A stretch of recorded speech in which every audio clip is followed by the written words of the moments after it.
ya Jean Muzenga na Prince Kim. C'est comme 35 000 pour la montre là. Marinaire, au moins une couleur bleue. Au moins. Au total, les salles 12 800 euros sur le TVA, tout ça. Facture en haut, télévision. Et pour c'est comme 35 000 pour la montre là. C'est à 35 000. Les matos. Et comment il faut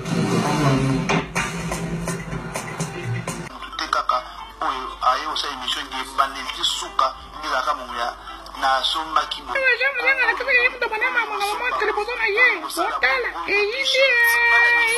entre Jean Muzenga na ba saper musu parce que bibo que Jean Muzenga yo longa ba buzo ba wana donc ça veut dire que aussi conseiller te quoi ba saper wana musu différence les amis entre Jean Muzenga na ba saper wana musu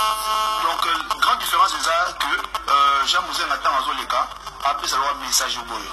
ba jeune Obola na Jean Muzenga. Pour nous comme Jean Muzenga, il faut tanga. Il faut que Moussala, il faut que c'est innové. Beaucoup de gens pour ça, il y a des jeunes parce que jeunesse n'est à venir à lobby. Tout c'est pour finaliser dans le domaine, surtout dans le docteur qui est plus dans l'assurance nabiso. Tout dans le mille, la plus bas côté, il y a des Congolais, il y a des assurances nabiso. Tant mon nom est ok, tant États-Unis comme. On a un tabac et tout. Il y a un que. Papa tout mingi bazolo ba mambia forme tana kinaki Suisse yom tozali tangalanga ria ya loko ya catalogue ezali déjà certifié rue de la Rhône na Genève donc c'est ka montre utaki c'est ka montre uti na Genève na mboka na mboka botre wana eska ba montre fandara eza yango efandiao donc eza GT eza 35 000 balles.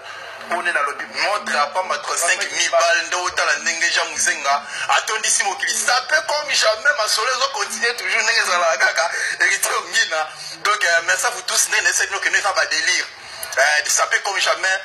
démontrer comme jamais donc Jean Muzenga comme Paris bah ça perd bah Kimi bah ça perd bah na bango susute bah ça perd ça perd beaucoup trop kondima au moins non même sur mon qui attend nzela après ça tambo ça nata molia on a nata moli Paris no ayo ya Paris yango yo Paris ezali te ke château 40 ans 45 ans 50 ans voilà Rolex T donc ils ont organisé la vino au récit vite quoi on a la possibilité à attaquer yo le baga possibilité il faut et puis ça va te courage va te kabisa la bossa hein bozo wa momo bosomba ça attend la Rolex papa wa mukolo hein c'est les poignets les plus chers de la planète. Donc, est-ce que ce qui reste à moi sinon le le plus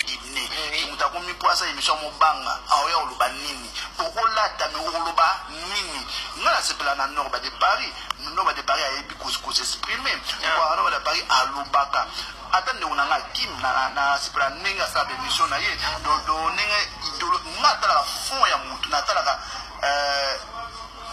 buso ba mutu na tala fond mutu alingi nini na vie na ye na linga ba point positif na ye parce que alingi principauté mais na on comprend yote na on comprend yote olobi boyeke olingaka frère na beaucoup à Kim ndenga sa émission na ye so na landi yo bien welo ko yote bisanga pas point positif na ye OK olingango mais au ce que olobaki tout à l'heure que bamsu balakisi hélicoptère moya miki mais ali na confrère oto cité que olobi boyeke olinga parce que déjà pour pas comprendre bien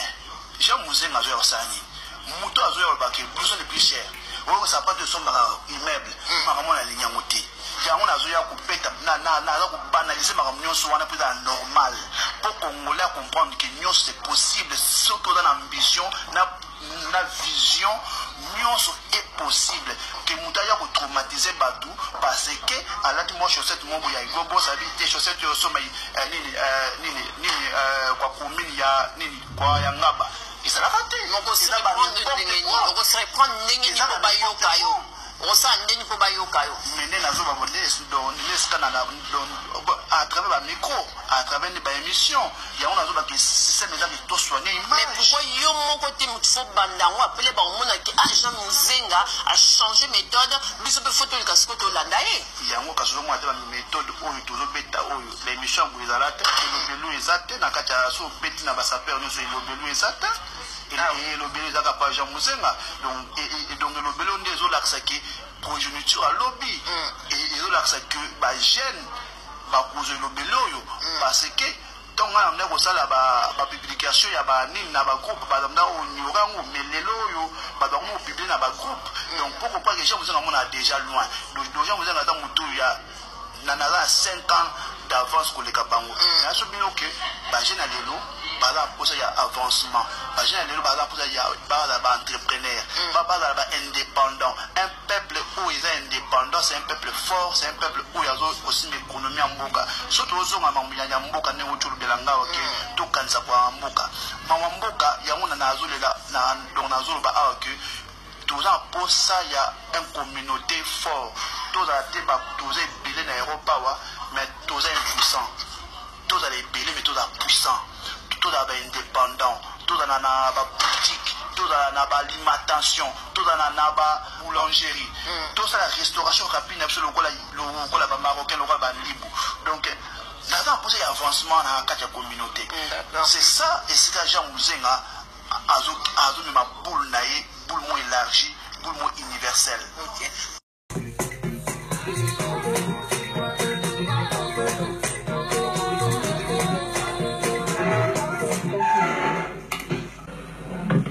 C'est le quoi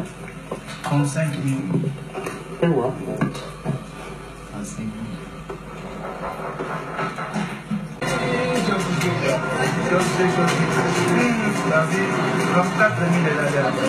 Combien 34 000. Oh, pièce ni. Et ça va pièce prototype. Et ça va pièce. Il faut commander ça meilleur. Donc, ça m'a embellé. J'ai musé dans sous n'est ça ou zali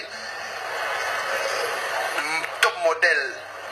Donc, on a participé dans Belgique. La défilé qui était étant que modéliste et étant que top modèle na demi-finaliste étant que demi-finaliste trésor les mignons garçons so ga ko melanga revi pour la semaine que tout le monde sap ya buzo baté to lingi sap to valoriser encore ndenge na lingaka très mignon trésor les mignons garçons ya kana na ba catalogue na ba catalogue to mo donc ba catalogue ngo donc mambo ngo tout déjà to mo na kino yo qui déjà qui non donc faut ba démontrer comme il faut saper comme jamais ils a donc ma solo il y a 4 Revi il y a top modèle il y a 2016 Revi donc faut to kotane na ba Revi il faut vraiment to kotana ba Revi tant to makambo ya sap to makambo nini Jean Muzenga au mona vraiment que Jean Muzenga na kati ya Revi na kati ya Revi Jean Muzenga azali Jean Muzenga yo na kati ya Revi donc tozo linga nde bloc a boye ba épreuve tangible boye que au défilé au fond peu beaucoup na kati ya librairie aux yeux Revi mo boye bendi ma boye au moins Jean Muzenga na kati ya Revi toza mboka mundele to innover bano bakata chiki batanga ba formation za ofele na mboka oyo bano bakena ba classe oh, il a bêti bakola ni Jean Muzenga petit tanga chiki za bien sapé eza ça da musana on ni susu ko comprendre bino nde boza bien assis pour ta la histoire ya makamune nda donne ezalaki na nenge zokende bino nde boza bien assis pour ça ba analyse mais tellement na monde na biso ya lelo ba vrai chroniqueuse bazate na ba vrai journaliste bazate pour ba analysaka ba fait ya makambo esama na kati ya société zaka aya alobisi mutu non tozolanda bino Jean Muzenga attention naza d'accord na ote tolandaka bino mais à force analyse mais tout ça analyse mais tokomona oyo ekomi ridicule Jean Muzenga tozomona oyo eza ridicule toza na baproblème na bamboka na biso comme ça et tout donc tovandaka tosala ta analyse ya mboka na biso akongo te comme ça et tout mikolo nyonso bana bazokufa bamama baza viole banini tobanaka osalaka baanalyse ka ya basaper bozobunda na bino bitumba moko eza na sensité bitumba bilamba tomona Jean Muzenga alati biso soki robe soki nini ozolakisa bacatalogue basaper mosusu bosiko bolingi siko tosala siko analyse mpona makambo bon vraiment Jean Muzenga ta yo moko ozomona ondi biboyeki oza discipline on dit que c'est ridicule surtout dans l'âge na bino omoni na ba âge yozolo bawana na leso Jésus ko faire na commun na ton cas oui donc donc Jésus ayaki a une discipline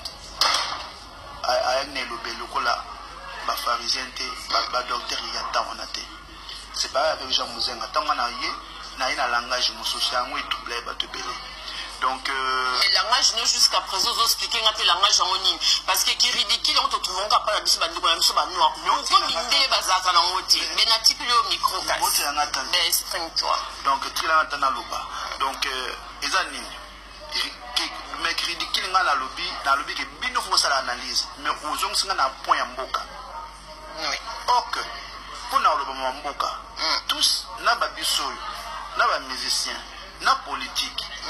na sport donc il a pas contenu en mboka bino bozana pour bosa ba analyse so bosa analyse ya monde ya sap et le but que bosa mboka ezaka juste que o ba point sur les i oui eza musana na bino nga na lobi en par rapport na bino mais yo donc Singapour na eza quoi donc ridicule te ezali culture na biso sap lelo eza culture na biso tolinga te malgré tout ça c'est mondial mais eza culture na to adopter on va banyo bi mardi sa publicité mondiale donc on va éclairer ça sa publicité mondiale bien sûr mais mundele mo ka yusu mo dia mundele déjà alati go boss abini en sanga na ti go boss mais c'est sûr bien biso to solo baboye par rapport ya biso to va lokola ba star lokola ba famille Kardashian balaksa ba bien na bango de ndenge biso to vivaka mais alors dans ce cas-là pourquoi pas ko bengi sa caméra ya ngonga na yesko na mona sana amoni ke bazola saka bilamba mais bala ce sera bala la raté bala ça ndenge ba vivaka te vie familiale na bango te bala saka bala c'est ça ce que Jean Mouzenga amonaka eza un peu ridicule yango discipline ezo corriger makambo so wana yango nde musana nga yango zo mwa ba diminution ya ba ni ya émission diminuer qui mutakomi poisa émission mobanga aoya oloba nini okolata mi oloba nini ngala sepela na nord ba de Paris nord de Paris a ebi ko s'exprimer kwa nord de Paris alobaka atande unanga kim na sepela nenga sa émission na ye do nenga idolo ngata la fond ya mutu natala bozoba mutu natala fond mutu alingi nini na vie na ye na ninga ba point positif mais là je comprends parce que alingi principauté mais on comprend non comprend on le bible que olingaka frère na beaucoup akim ndenga sa émission na ye so na landi obi yango loko yo tsanga ba point positif na OK olingango mais on se connaît on le baki tout à l'heure que ba msu ba laxi hélicoptère moya miki mais ali na ton frère obi yo cité que le bible que olinga parce qu'on déjà pour pas comprendre bien Jean Mouzenga zo osani muto azo yo ba ke blouson le plus cher o ça pas de somme dans immeuble makamona na linya ngoti yango nazo ya kupeta na ku banaliser makambo nyonso wana plus normal pour congolais comprendre que nyonso c'est possible surtout dans l'ambition na vision nyonso est possible que mutaya ko traumatiser batu parce que alati mo chaussette mo boya gobo ça dit des chaussettes yo sommeil nini kwa commune ya nini kwa ya ngaba isala kate moko serait prendre ndenge ni ko bayoka yo osa ndeni ko bayoka yo mene nazo ba bonde donc l'esca na à travers la micro à travers les émissions il y a on nazo ba que système là de tout soigner image mais pourquoi yo moko te mutfo bandango appeler ba mona ki Jean Mouzenga a changé méthode biso pe photo le kasiko to landaye yango kaso mo atela méthode oyo tozo beta oyo l'émission bu ezalate lobelu ezate na kati ya so beti na ba saper nyonso lobelu ezate et lobelu ezaka pa Jean Mouzenga donc lobelu nde zo laksa ki progéniture à lobby et ils ont l'accès que ba jeune ba cause lobby loyo parce que donc on a ko sala ba publication ya ba nini na ba groupe ba ndanda o nyorango melelo yo ba donc on publier na ba groupe donc pourquoi que Jean Mouzenga on a déjà loin donc Jean Mouzenga dans mutu ya na 5 ans d'avance ko le kabango na so bino que ba jeune lelo bala posa ya avancement ba jeune lelo bala posa ya ba entrepreneur ba indépendant un peuple où ils sont indépendants c'est un peuple fort c'est un peuple où il y a aussi une économie en mboka surtout aux hommes ya mboka ne otulu belanga wa ke to kanza kwa mboka mboka ya ngona na azulela na donc na azulu ba a que tous en posa ya une communauté fort tous a te ba tous est bilé na Europa wa mais tous est impuissant tous a les bilé mais tous a puissant na boutique, tozala na alimentation, tozala na boulangerie, tozala la restauration rapide lokola ba marocain lokola ba libu. Donc nous avons posé l'avancement dans la communauté. C'est ça, et c'est que Jean Mouzenga a donné ma boule naïe, boule moins élargie, boule moins universelle. L'Afrique qui est dans le Moyen-Âge, c'est pas normal. Tout ça, pour ça, président Kabila, sur les occasions de l'émission, de Batou Naïe, Balouka, vraiment pas conseiller que, ont conscience vraiment que Batou, qu'on fait déjà belé. Na ba Beni toto kufa déjà belé na ba Goma ba Kivu ba Butembo sans compter ba kufa na banzela ba Maroc, sans compter ba kufa na banzela ba Grèce, sans compter ba kufa na ba désert ya Sahara na ba kufa na Porto awa na ba Paris awa ba ambassade na biso ezawa ba chancelier biso ezawa et ça la recensement ba Congolais ambassade moko ta na sima ya peuple naye. Donc ça ba kamoko délicat, il est très important. Oyo mboka nini ezali kolandela peuple na été. Donc tout ça peuple délaissé gouvernement par rapport à quoi? Donc le 19 le premier que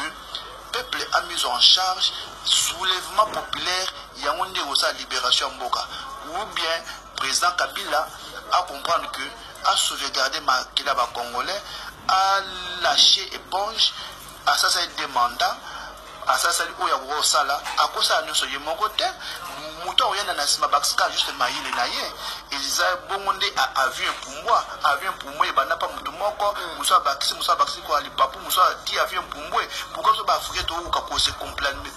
complétatisé. Donc, les gars, nous sera égoïsme, mais à la biso qui m'a mappé, ou toi, n'a moto, quoi, kulinganate, moté maya, kuina muninga, nous passons muninga, nous avancer. Congolais n'a pas compris tout le monde a congolais dans le combat le commis bagarre entre na bango ba division parce que combien d'acquis bosso unis et parti politique botam na combat ba belé pour tant botam pour la même idéologie mais pour nous faire changer Jean Mouzenga pour nous faire changer ils ont manqué nini ils ont zanga nini hein Jean Mouzenga asaye donc bato ba lini pas comprendre Moka pour la Jean Mouzenga toujours. Est-ce que Jean Mouzenga, est-ce que quand il y a des manifestations, on a Kabila dégagé Bani, notre monayoté, l'état de manifestation, mon col Banino, Nazobunake, président Alongwa, ton monayoté,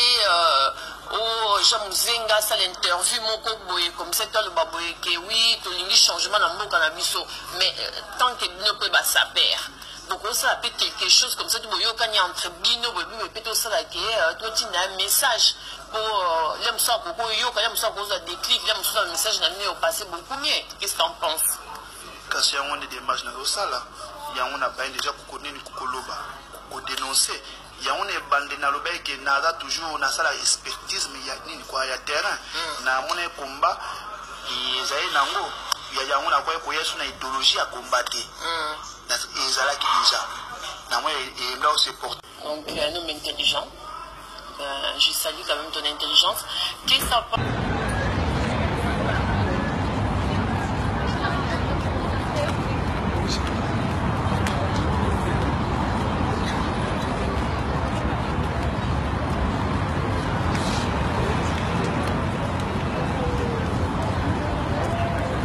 Thank you.